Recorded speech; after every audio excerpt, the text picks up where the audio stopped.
तो रुद्र 11, रुद्र 11 और 12 शिवलिंग। रुद्र 11, 12 शिवलिंग और 51 शक्तिपीठ। महादेव बाबा की कथा कह रहा हूँ दुनिया में। 51 शक्तिपीठ, 11 रुद्र और 12 शिवलिंग। अब ये शिवलिंग 12 क्यों हुई? ये बार पूछ लो। हाँ, ये 12 शिवलिंग हसवाई 11 रुद्र। अरे आपने क्या कथा कर लो पहले भाई, जाकर ठीक है लाड़े चलवा दे उसमें थोड़ा शंका का समाधान हो। खाली केदार पर मौसम दे दे। चलो ठीक है। फिर क्या हुआ था?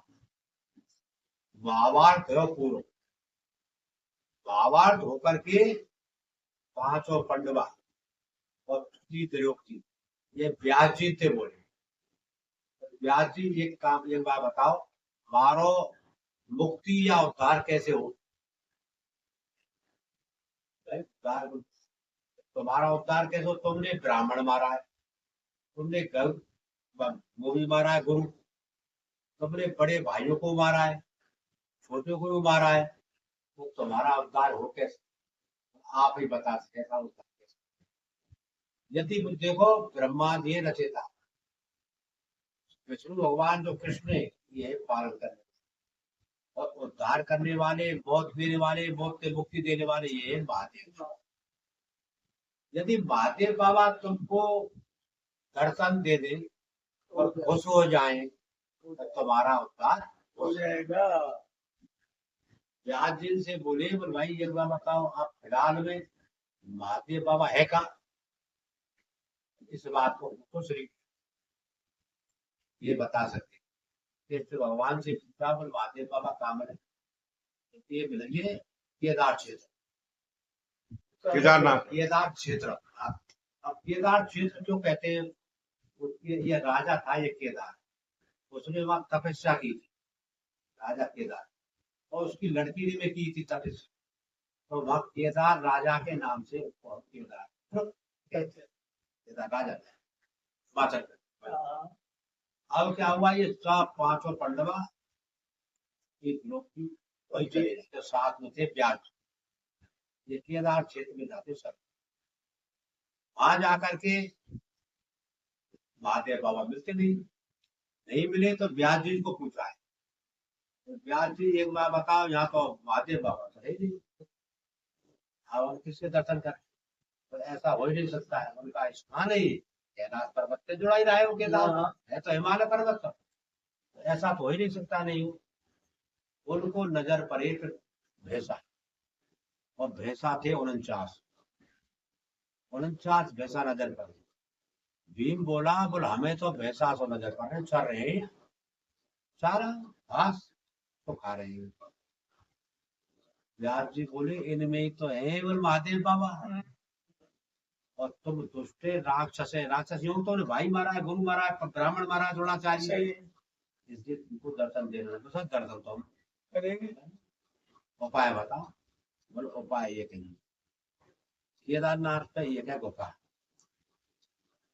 गुफा जहाँ मोदी जी ने भजन किया था, आपकी पिछले साल भी किया, आप भी किया, गुफा है। बोलो ऐसा है, 5 बजे का नियम है, उसको कहते हैं गौधूली, गोधूली बेला, गौधूली बेला। उसमें तो कोई भैंस हो, भैंसा हो, गाय हो, सब चढ़ करके अपने घर को जाओ। तो ये भैंसा भी जाएंगे? तो महाराज ने बोले, युधिष्ठिर बोले महाराज वो ऐसे क्या 49 में हम कैसे देख लेंगे 49 महादेव बाबा है? भीम दोनों पैरों से खड़ा हो, एक पैर तो इस साइड में गुफा के में, तो एक पैर इस साइड में गुफा, और इसके नीचे के निकले भैंस। लेकिन महादेव बाबा किसी के पैर के नीचे नहीं निकलेंगे। वो ये महादेव बाबा पैर के नीचे नहीं निकलेंगे, यही ओरिजिनल महादेव बाबा, और सब निकल गया। और मैं साइड में खड़ा हूँ। व्यास जी बोले मैं सब कतार में खड़े जाओ, और अब गौ दूर बेला आने वाली है, या इसको भीम को खड़ा कर दो, और इसके बड़ा यही बात सच है, थोड़ा बहुत थोड़ी इतना तो इसके पैर के नीचे दोनों पैर। सब ऐसा निकलता है। और जो ना निकले वो जान ये देना महादेव बाबा। कि कोई महादेव बाबा है। अब तुम कैसे पकड़े क्या करें ये तुम ये जानो। तुम्हारा काम है। अब साहब व्यास जी के कहने के अनुसार भीम खड़े हुए वो गुफा के दरवाजे और एक एक करके भैंसा अब भैंसा निकल लगे आखिर में रह गए साहब एक भैंसा महादेव बाबा। लास्ट में एक रह गया। एक। वो समझ गया कि और व्यास जी वहां खड़े हुए थे। व्यास जी ने इशारा मारा भैया और भाई भीम यही है। यही है। मोना करके जो भैंसा थे महादेव बाबा जो भैंसा बने हुए थे उनने मोहिन किया होता प्रेम की तरफ। वो चल दिया और पीछे बैक है रे ट्रैक्टर और गाड़ी बैक हो धीरे धीरे पूछ की तरफ पीछे वो बैक है रे। व्यास जी बोले वो देख भैया जल्दी कर ले और यहाँ में घुस गए तेरे बाप पर ना निकले तो वहां में घुस गए फिर नहीं गए। तो उसने क्या किया भीम 60,000 हाथी का बस इधर महादेव थे उनने पीछे का हिस्सा पकड़ लिया। प्रेम ने। भीम ने पीछे का हिस्सा पकड़ लिया और लेकिन मोह नहीं किया। भीम ने कहा हम तुम्हारा दर्शन करके छोड़ेंगे क्या कसूर। महादेव बाबा बोले बोले ऐसे दुष्ट राक्षसों को मैं दर्शन नहीं दूंगा पर मैं ऐसे दुष्टों को राक्षसों को मैं दर्शन। भीम बोला मेरी जान निकल जाए और मैं दर्शन करके मैं छोड़ूंगा नहीं। अब दोनों की जोरी हो गई। महादेव बाबा आगे जोर करे वो पीछे और जोड़ गए। भीम करे जोर पीछे। उसमें उसके दो हिस्सा हो गए इसके वैसा वैसा के। वैसा के दो हिस्सा है जो पीछे के हिस्सा रहा वो तो केदारनाथ और आगे के हिस्सा उड़ के जगत गया नेपाल उसका नाम है पशुपति नाथ। वहाँ पूजा होती है सिर की तो यहाँ होते कुट्टी में गया था केदारनाथ से दर्शन करने। जो 3 हिस्सा है कोठरी में बाहर नादिया के पत्थर के अंदर है पीतल के भैंसे के 2 हिस्से हो दो गए। हिस्से।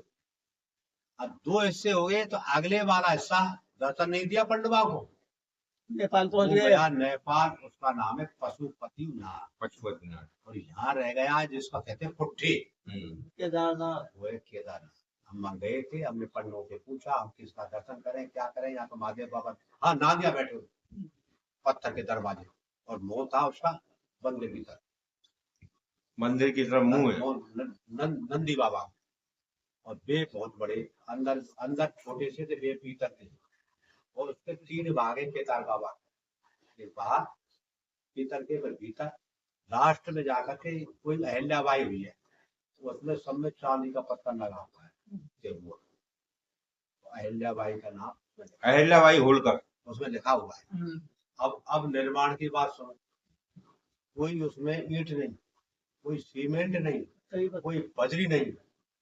हमने पुजारी से पूछा भैया ये कैसे बना हुआ कारीगर जाके स्पेशल खाता है भीम लाया था है और भीम ने ये रखे उसमें 6 मूर्ति बनी हुई है वे परेड़ी आर्य जिसको कहते हैं और 6 उनमें एक युधिष्ठिर और भीम अर्जुन नकुल सहदेव और द्रौपदी।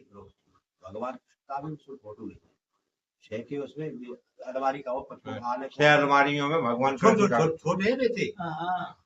एक बाई एक की एक फोटो बने हुए अंदर गए तो अंदर उसमें हीटर भी लगा हुआ घुस रहती है। उसके बाद में पीछे हुए हुए अमरकुंड में लोग एक ही घुस सकता है अंदर और एक पाँव अड़ा के घुस सकता है और शुरू से पानी पी 2-3 शुरू वो अमरकुंड है महादेव बाबा। गुफा की बात बता दी अमरकुंड की बात बताई 2013 में बादल फट गया था इसलिए 30,000 व्यक्ति गुजर गए। भगवान की कृपा से कोई 1000 2000 5000 मन की शिला है उस शिला पर रख दिया नाम लिख दिया भीम शिला लिखा हुआ है और वो अपने आप ही ऑटोमेटिक भगवान की कृपा से अपने आप मंदिर से हट गई टिक गई वो। अड़िए थोड़ी सी मंदिर है तो मंदिर से 10 हाथ मान लो और पूरे मंदिर को कर दिया बचा दिया मंदिर को बचा दिया। ये केदारनाथ की कथा हो गई। ये